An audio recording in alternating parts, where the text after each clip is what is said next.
Chapter 350 of My Hero Academia covers the origins of Dabi that have been long awaited for as long as I can remember, and in preparation for this video, I made a Fresh Prince of Dabi rap. In the last chapter of 349, Dabi said, "This is a story of how I became Dabi."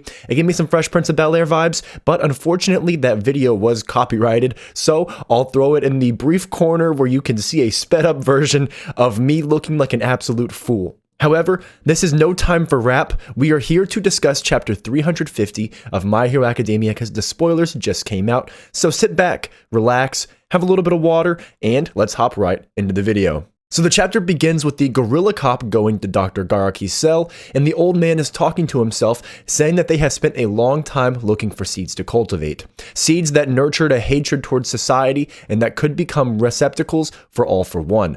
We see a page showing Dabi and Shoto and then cut to a flashback. So what we see here is Dr. Garaki was looking for vessels for All for One, for individuals to carry on All for One and be planted into his body, so it makes sense that Shigaraki wasn't the only child that was targeted. In this flashback, we see Touya is burning on Mount Sokoto in despair, saying that he doesn't want to die and that he still needs to show Endeavor what he is capable of. Just as he is practically charred, a man in a suit and a hat who appears to be All for One emerges from the flames. On the next page, Touya gets up from his bed in a mysterious facility decorated with various childish decorations. As soon as he awakens, several children notice his presence and become excited, saying that the sleeper has finally woken up after 3 years. When he tries to say something, he notices that his voice is different.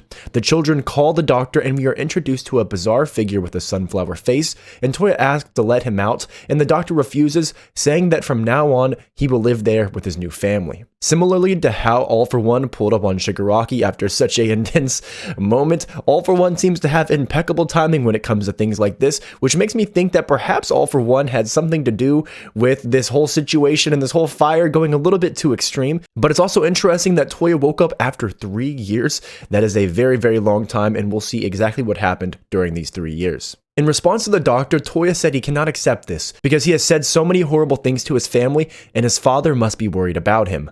Just then, a voice comes out of a monitor and informs the boy that none of this will be possible because restoring his body was too difficult.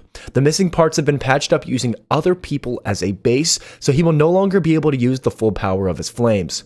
They would have liked to recruit him at the peak of his potential, but he turned out to be a failure. Hearing these words, he remembers what Endeavor used to say, and he despairs.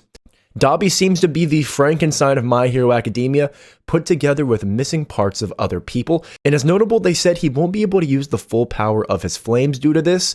That doesn't make a lot of sense to me. I guess due to the replaced body parts, those body parts won't necessarily be able to mesh with his quirk that well, but it seems that Dabi is doing just fine in terms of using his fire output, and it seems to be emotional manipulation from All for One and the others. It kind of strokes the flame of Dabi's resentment towards his family due to bringing up the fact that he's a failure. The chapter then says, however, the voice says that they might be able to revert his body back to its former state if he stays there with them for a while and becomes part of the family. Touya tells him to shut up and says that he doesn't want anyone to teach him anything. We then see Garaki in present time saying that it was already too late to convince him. Not even an all-controlling man like All for One could undo the impact Endeavor had caused on this boy's head. They were keeping several children as replacements in case something happened to Shigaraki, and Dabi was supposed to be one of them, but he burned down the facility and ran away. Quite fitting for the characteristics of Dabi. Dabi doesn't aim to be under All for One. Dabi's kind of doing his own thing. He's on his revenge tour all of summer 2022. And not only that, we're reminded of the terrible parenthood of Endeavor and how not even an emotional manipulator like All for One, the Lord of Demons to an extent, he can't even undo the emotional harm caused by Dabi's father. That's dark and that's realistic for humanity. The gorilla cop is confused by the fact that this was All for One's plan, but the doctor says that they should be careful because that boy survived in some way beyond their knowledge, since his body in that state shouldn't even last a month. Garaki said he was surprised when Giran brought Dabi to the league, and when Dabi went to get the High and Nomu and the two were alone, he comments that he knows it was the doctor who saved him from death. The doctor is happy that he realized this and asks how he survived, but Dabi ignores him and says that by looking at the Nomu, he finally understood what they intended to do to him if he agreed to stay there with the other children. Then the doctor says that he told him that he managed to avoid death through his flames of hatred and resentment. Quite the edgy boy statement to say the least, but again, quite fitting for Dabi. I guess we don't have an exact explanation of how Dabi managed to survive, besides that obviously dark statement, but I guess we don't need it at the same time, as long as we understand narratively, yeah, Dabi survived and he wasn't with All For One, he was doing his own thing, living in the streets, probably becoming more of a villain as a result. It then cuts back to the fight, and Touya says that he has indeed gone back home. As his body was weaker, he had already given up on meeting Endeavor's expectations, but he still hoped that the family environment had changed after these 3 years. But when he arrived at the house, he saw his funeral altar and the infernal training to which Endeavor subjected Shoto. He realized that he was indeed a defective product, and his entire existence was already left in the past. Dabi says that as he exceeded his body's limits, his body started to become disfigured. He didn't want to meet Endeavor again weak like that, so he kept training his flames, and even though his skin burned, he felt no pain from the surgeries that were done on him. The more he saw Endeavor on TV, the more his hatred grew, and the more he took inspiration from his techniques.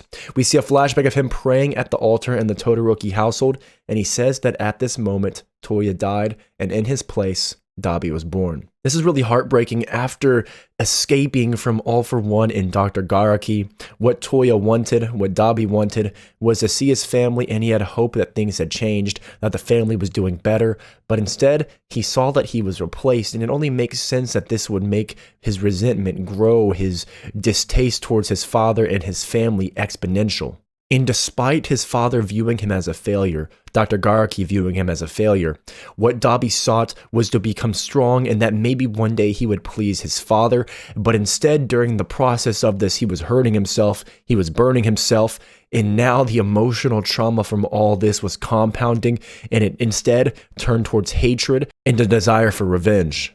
The doctor says that fire is an energy source that gives light to all things and allows many other things to function. However, Dabi's flames exist only to bring death, and that it is not compatible with All For One, who longs to live forever. What follows is an impressive page of Dabi melting the top of the All Might statue, while Garaki says that these are deadly, obsessive flames that have escaped the reach of the King of Demons. The Todoroki brothers prepare to use Flashfire Fist at the same time, and Dabi says that he's going to destroy everything important to Endeavor, and that this will be proof that he's alive.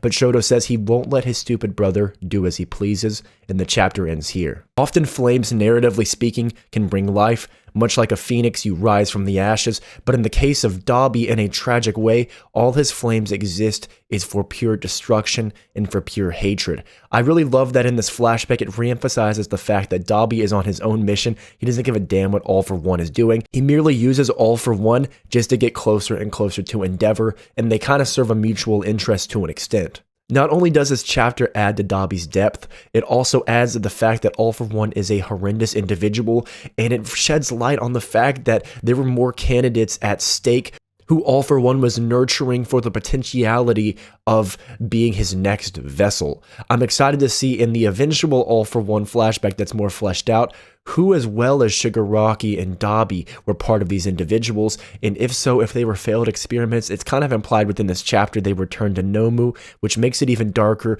that Nomu are a byproduct of young children who were courted by All For One and Dr. Garaki. It's a dark, dark story. Dabi, to prove his existence, to prove that he's alive, that he isn't forgotten, that he's meaningful, he aims to destroy everything, and he aims to destroy everything important to Endeavor.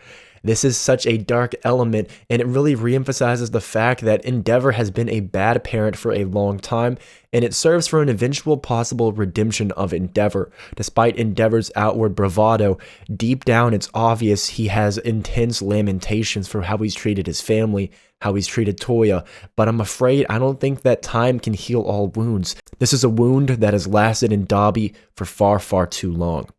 In my opinion, this is the best chapter of My Hero Academia as of recently. To be honest, a few of these chapters, ever since the Avengers-esque moment that happened, the last chapters have been not 10 out of 10s for me, but in my opinion, A Dabi chapter, especially an intense backstory that we've been itching for such a long time.